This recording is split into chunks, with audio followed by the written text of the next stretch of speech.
Well, let's look at this thing. So what we're doing here is we're just looking at the geometry of simultaneous equations, just to get a feel for kind of what's going on. Now, what's going on here, we have a bit of confusion between, we're talking about planes, equations, intersections, and essentially what is the link between them. Now, what I'm saying here about like what the hell is the equation of a plane? It's a membership card. So all these planes here are given with respect to some x, y, z axis, some origin, and so every single point on the plane has three coordinates. Say here x0, y0, z0, and the question is, in what sense does a plane have an equation? A plane has an equation in the sense that all of the points on the plane satisfy the equation. So what we have is a point, which we'll call point x0, y0, z0 on the plane precisely when the coordinates of the point satisfy the equation of the plane. So that would be ax0 plus by0 plus cz0 equals to d. So, and it works both ways. So if a point is on the plane, then it satisfies the equation. And if you have a point that satisfies the equation, then it is a point on the plane. So that's what that double arrow is about.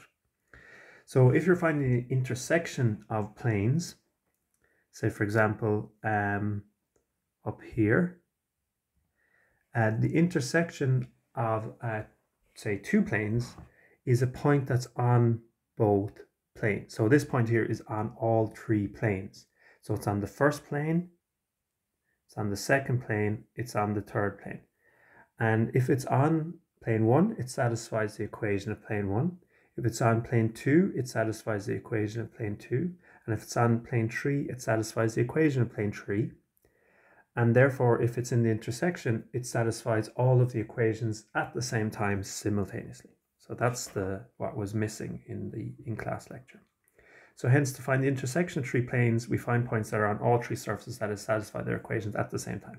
For example, you might want to find points x, y, z that satisfy these equations. Okay, so this is the geometric link. And in general, we don't have to talk about lines in 2 dimensions or planes in 3 dimensions. We can talk about multi-dimensional things. You wouldn't be drawing the picture anymore. Like for the truss systems, you might have 9 variables, which means that you're in 9-dimensional space. You can't visualize that, but I mean, it's a perfectly good, valid mathematical thing. So this is a linear equation. So it's like you've got these variables. So these are the variables, x1, x2, x3, up to xn, and then the coefficients, and then the numbers over here are the constants. Okay, and if you want to solve them simultaneously, that's what's called a linear system. So a linear system is just a fancy name, really, for some simultaneous equations. Okay, now what we need to do is we need to develop a systematic method for solving linear systems that can also help us analyze when they have unique solutions, when they have infinitely many solutions, and when they have no solution. So that's what's called Gaussian elimination. So while it's possible to solve systems with small numbers of equations in a few variables by ad hoc. Now ad hoc is basically how you solve 2 by 2 or 3 by 3. You kind of mess around. We want a more systematic approach. And we're going to develop a kind of a system of doing this. So the first thing to note is that the name of the variable isn't important. Just that, say, x is first and y is second. In the same way that m is consistently first here, first variable, and n is second. So they're basically the same thing. Like if a pair of numbers x, y that satisfy the first one will also satisfy the second one. So really the actual names of the variables is not important. Now you don't want to confuse them up because you have to remember which is the first, which is the second.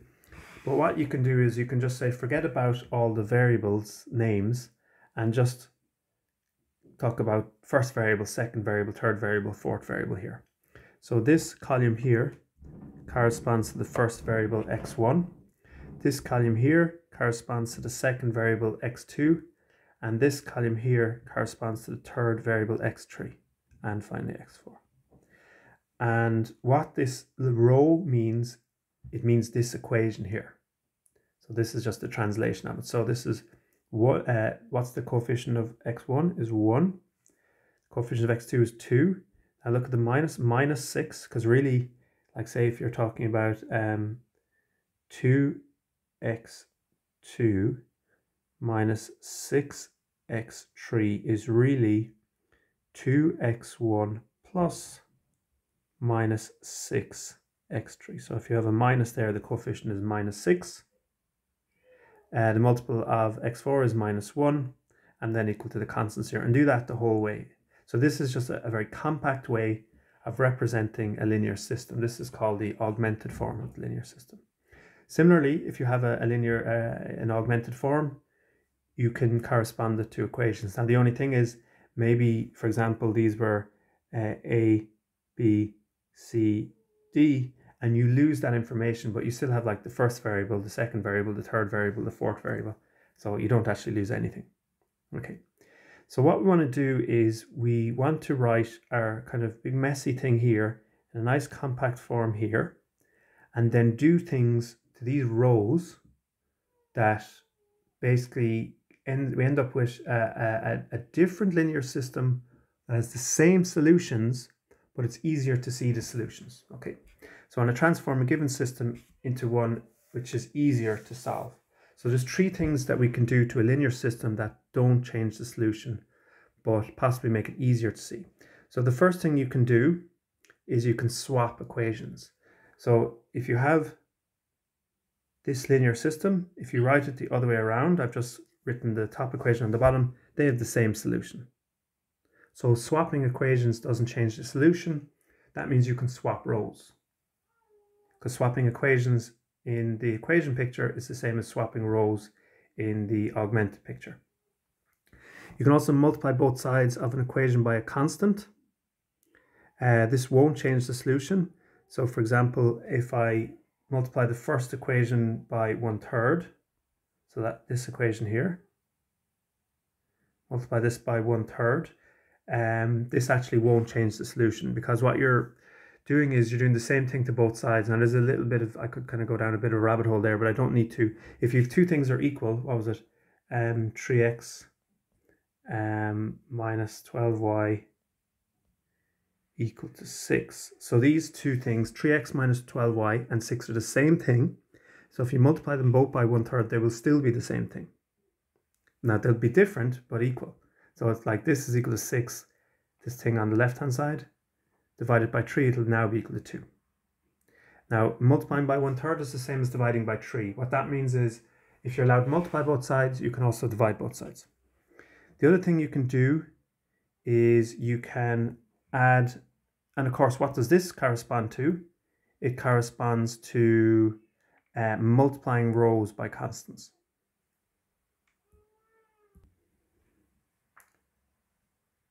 Okay, sorry. Yeah, so you can add equations together. And it's a good question, is why does this not change the solution? So essentially what we've done is we've taken one of these, added it to this, taken one of these and added it to this. And I'm claiming that this will not change the solution. It'll give you a new true equation. And the reason that works is, if you add the same thing to both sides, that's fine. You're not gonna have another equation. But these 2 things, the x minus 4y and the 2, are actually equal. So even though they look different, you're actually adding the same thing to both sides. And so that means that you can add rows together. And you could also combine the last 2. You can add a multiple of an equation to another equation by combining those 2. And that means these are things that you can do with rows. Now, if we go back to the augmented matrix, you can swap rows. That's what we did first. That doesn't change the solution. You can send a row and multiply it by something or divide it by something. That doesn't change it. So look, we did 3 divided by 3, minus 12 divided by 3, 6 divided by 3. And then you can add rows together. So row 2 goes to row 2 plus row 1. So you get 1 plus minus 1 is 0. 5 plus minus 4 is 1. And minus 5 plus 2 is minus 3. And you can, basically what you've done is, so this is complicated as a solution. This is the same solution, but it is not as complicated. Okay? And in fact, it's very easy to read off the solutions from here, because if you run from the bottom up, what does the second row read? It reads 0x, which is just 0, plus 1y, which is just y, is equal to minus 3. So you get y is equal to minus 3. And you end up with the first row is x, 1x, plus minus 4 y is equal to 2. Okay, and so you get this little equation here. And you know what y is. So you can do x is equal to 2, and you can add the 4y to both sides. And we know that y is equal to minus 3. And so you end up with x is 2 minus 12, which is minus 10. Now, I'll just tell you, I'm a little bit tired this morning. I might make a silly mistake of this. Now, is that a clever way of doing that? No, it's not. I mean, if we had a race, I think you'd beat me. But as you get more and more equations and more variables, the way that you would do a 2 by 2 gets really, really difficult. And this doesn't get much more difficult. And also, this can handle the situations where there are infinitely many solutions or no solutions. So let's look at these row operations. So these are what are called the elementary row operations, and these are things that you can do to an augmented matrix that won't change the solution. So the first thing you can do is you can swap any two rows. That works because it's the same as swapping equations, which does nothing. You can take a row and multiply it by a constant. Now that includes taking a row, multiplying it by a constant of the form 1 over k, which is the same as dividing. Multiplying by 1 over k is the same as dividing. So you can divide by a constant. And what that's going to do is that's going to make the ones, which are called the pivots. So if I go up here,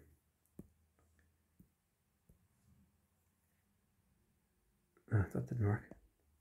So this thing is called a pivot, and you've got two pivots here. And what you want to do is make as many pivots as you can. And you'll make a pivot by dividing. So say you've got a 3, and you want to turn it into a 1, into a pivot, you will divide by 3. You'll do row 1 divided by 3. The other thing you can do then is you can add rows together.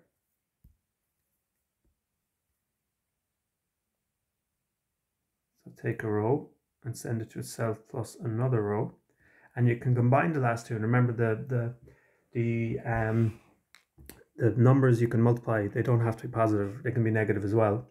So that means you can take a row and send it to itself plus or minus a multiple of another row, and that will also keep the same solution. So these are the elementary row operations. This usually is going to make the adding or subtracting multiples of other rows is usually how you make zeros, and the more zeros you have, the better, because it'll be easier to kind of come back. So we've no name for these zeros, but look, so you do subtraction of rows, or in this case addition of rows, to make zeros. So you make ones with your division, and you make zeros with this thing. Now note things that are not elementary operations. So what is not here, not EROs. You cannot take a row and just add / subtract a constant. If you do that, you'll find very easy that it changes. So it sounds like a kind of an obvious thing. Oh, you add things to a row and it feels like you're adding the same thing to both sides. But if you go back in the equation picture, it's actually not. It doesn't make sense. So like, for example, suppose I've got x plus y equal to 5 and say x equal to 2 and y equal to 3 is a solution. Say I add 4 along the row. Now what adding the 4 does is it changes the coefficients. So you get from 1x adding 4 is 5x, from 1y to 5y, and from 5 to 9. Now the original solution that we picked out, and there's infinitely many, of 3 and 2, is no longer a solution of this. So you cannot add along a row. This is not an elementary row operation. The other thing that's not an elementary row operation is you cannot multiply rows together. Okay, so suppose say x plus y is equal to 5, and we also have, say, x minus y is equal to 1. So 3 and 2 also satisfy this. Can you multiply the two rows together? Now multiplying the rows together corresponds to multiplying the coefficients. So you get 1 by 1 x, is x, and 1y by minus 1y, 1 here by minus 1 gives you minus 1 by y, and then 5 by 1 is 5. But this does not work. So these two things are not elementary row operations. If you're doing this, you're changing the solution. You might be simplifying the linear system, but you're simplifying it to something that it's not the same as, and it's giving you wrong solutions. These are the only elementary row operations that we have, the ones in black there.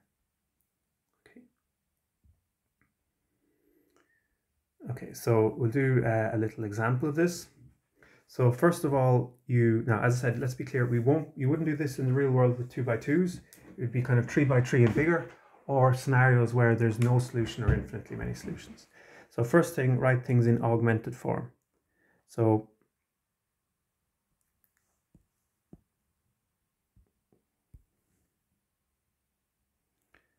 (5x, 7y) equal to 0. That's how you write the equation as a row. Minus 3x plus 4y is equal to 2. Okay, happy days. And what we're going to do is do elementary row operations to get the augmented matrix in this form. Now what we're going to try and do is first we're going to get this 1, then we're going to get the 0 underneath, and then we're going to get this 1. That's the order we're going to go in. And when we get into this form, which is called I think like reduced row form or something like that, it'll be easy to find the solutions from there. So the first thing we want to do is I want to turn this 5 into a 1. And the row operation that makes your ones, makes your pivots, is multiplying by a constant or dividing by a constant. So we're going to do row 1 divided by 5.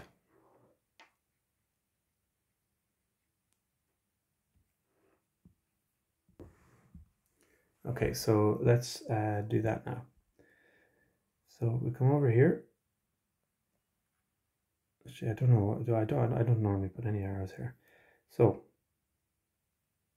row 1 sent to itself divided by 5. So 5 divided by 5 is 1. 7 divided by 5. Now we're going to learn quite soon here. Rounding is a serious issue with anything you do with these with matrices, with linear systems. Now if you put 7 over 5 into the calculator and you get 1.2, that's okay, because 1.4, they are equal. But if it was like 7 over 3 and you get out 2.33, you cannot use the 2.33, you have to use the fraction. So what I recommend is, rather than kind of writing a decimal when you can and a fraction when you can't, just always use the fraction. So 7 divided by 5 is 7/5, equal to 0 divided by 5 is 0. Okay, so that's the first thing. Now what we want to do is we want to turn the minus 3 into a 0. So what we're going to do is we need to add 3. Now we can't just add 3, that's not an elementary row operation. So you can't do row 2 sent to itself plus 3. That's not an elementary row operation. But what you do is you use this pivot to do it. So you use that 1. So basically you kind of borrow that 1 as such, and you do row 2 is sent to itself plus 3 times row 1. Now, if I'm referring to the old row 1, I'll just write row 1. But if I've got a new row 1, I'll write row 1 dash. So I'm going to send this row 2 to itself plus 3 times the new row 1. So I get minus 3 plus 3 times 1, which is equal to minus 3 plus 3, which is equal to 0. And I get 4 plus 3 times 7 over 5. Now you can use a calculator there, alright? But I think it's going to be 25ths plus 20. I think it's 41 over 5. Maybe I'll just check. I said I'm very tired. Jesus, no, I don't need 4 hours sleep. Baby was being difficult. So this is 41 over 5. And then the last one, so 2 is sent to 2 plus 3 times 0. That's just 2. Okay, so I've got my pivot. I've got my 0. That's great. What I want to get to now is I want to get this other pivot. I want to turn the 41 over 5 into a 1. Now what I can do is I can kind of, how we say, you can be smart about it. You have to multiply it by 5 over 41. But say you're not really sure, you can just say, okay, to make a pivot, I divide by that number. So I'm going to do row 2 is sent to itself divided by 41 over 5. It's perfectly good, perfectly reasonable thing to do. It's the same as multiplying by 5 over 41. So here we get, the first row is good, it's done. 1 7/5 0. And now we're going to do row 2 divided by 41 over 5. So 0 divided by 41 over 5 gives me 0. 41 over 5 divided by itself gives me 1. And finally 2 divided by 41 over 5. I can go to the calculator and I'll find that it's 10 over 41. Now this is the form that you want, because from here it's very easy to see the solution. So you got the pivot. And the other reason you're going to get to here, we're going to learn, is that once you're here, you can kind of tell if it has infinitely many solutions or a unique solution or no solutions. This one, when every single row has a pivot, then that means you've unique solutions. Actually, that's not quite correct. It's every column. Yeah, there's a bit of messing around. Look, we'll get to it in time. So what we're going to do now is, from here, it's very easy to write down the solutions. So that you work from the bottom. So what does that second row says? It says 0x plus 1y equals 10 over 41. Now, 0x is 0, and 1y is y.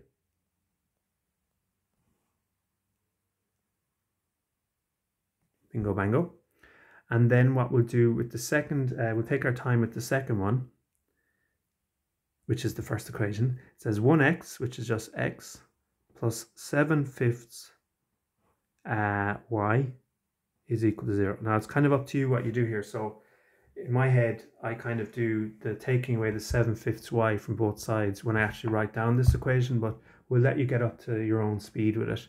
We'll just take our time for now. The point is, in the previous row, when you get to a row, if you've gone through all the rows beneath it, you'll have all the variables except for 1. You'll have all the variables except for x. So we have y. We know that y is 10 over 41.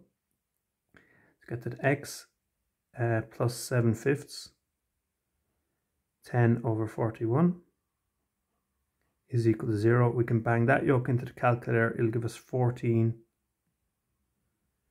over 41. And sorry, as I said, I'm very tired. I apologize. Plus this equals 0, and then obviously we can take away the 14 over 41 away from both sides, and we find that x is equal to minus 14 over 41. Okay, so yeah, kind of a stupid way of doing it, except it's very good for when there's loads of variables in equations or there's infinitely many solutions are unique. Okay, so using the three elementary row operations, you want to take the augmented matrix form linear system, apply until you get to row echelon form. So you kind of know it when you see it. So I'll do a few of them here. 1, 0. The main thing is ones with zeros underneath.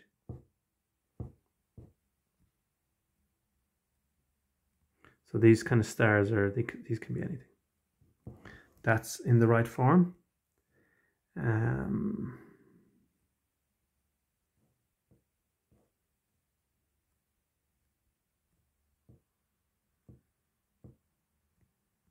That's in the right form.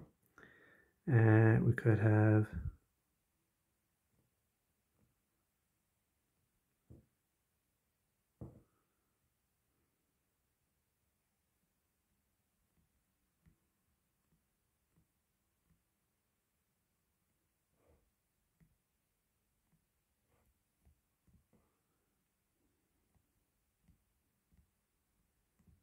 so these are all in the right form, okay? So basically you kind of work by column by column. So you have a pivot here. Now, if there's no zeros at all in the first column, that's okay. You just move on to the second column. So you have the ones with zeros underneath.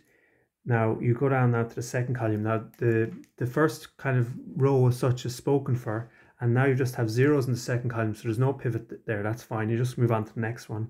And the point is you get the pivot up on top. So like if you had, say, the 1 down in the bottom row here, you would swap row 1 and row 2. And you get this staircase thing. So you kind of know it when you see it. That's row echelon form. So this one is a more classic one. 1, 0, 0, 1, 0, 1. Okay. And then this one, 1, 0, 0, 0, 1, 0, 0, 1. That's classic. And then there's none there. Get this staircase effect. And then once you're in this form, you can do your analysis. Yeah, I'm not sure what I want to have down here at the bottom because it's the same thing. Right, so all rows containing zeros at the bottom. Now I'm going to change this one number here to definitely a 0. And I'm going to change this one to a, say, a 2. And we'll see the meaning of that in a second. So all the rows containing zeros at the bottom, check. All the leading coefficients are 1 and above zeros. So if you can kind of work by column, but also by row. So look at the first one. Look in row 1, the leading thing is a 1 above zeros. Look at the second row, the leading thing is a 1 and above zeros. And then it doesn't apply for the bottom one. Here, row 1 is leading 1 above zeros. Leading 1 above zeros, leading 1, and then doesn't matter. Leading 1 above zeros, leading 1 above zeros, leading 1 above zeros, doesn't matter. And now when you get to here, you can, so the first thing you're going to do, and we'll do this on the next page, but we'll just introduce it at this point, is you ask, are there solutions? Now, if you get into row echelon form, if it has solutions or not will jump out at you. And it's really weird the way you ask this, okay? So the way you ask, has it solutions, is you say, has it not no solutions? Now, I appreciate that's confusing. So if it has no solutions, it has no solutions. And if it doesn't have no solutions, it has solutions. You see, it's very easy to see if it doesn't have solutions. So look at this row here. This is, say the variables are, say, x1, x2, x3. We'll be doing this again, but it's no harm seeing it now. And the bottom row reads 0x1 plus 0x2 plus 0x3 plus 0x4, which adds up to 0. It gives you 0 is equal to 2. And that's impossible. So the original assumption that there is a solution of the equation was wrong. This has no solution. So I'm just going to write a 0 there. That has no solutions. Now, you see this, the first one and the second one do not have a row of that form. Like the row of zeros in the first one is fine because it just says zeros equals 0. That's not an issue. And it turns out if it doesn't have a row, a problem row, then it has solutions. So the first one has solutions and the second one has solutions. Then you figure out whether there are what are called parameters, which we'll see, and we'll get into this. But basically, you're going to find that if you have a column without a pivot, this is going to be what's called a parameter. And if you have a parameter, you have infinitely many solutions. And if you have no parameters, like this one has solutions, and there's no pivotless column, this is going to have a unique solution. This will be written in the notes again, so if some of that was too fast, it's okay. Okay, now the following things are not in reduced form. So things that are not in reduced form would be if you have a 1 and then stuff that's non-zero above it, and it doesn't really matter what's going on in the rest of the matrix then. Or if you have things in the wrong order, so for example 1 0 0 0 1 1 0, then it doesn't matter in the rest of it. Or you don't have your zeros down the bottom. That's the other main way.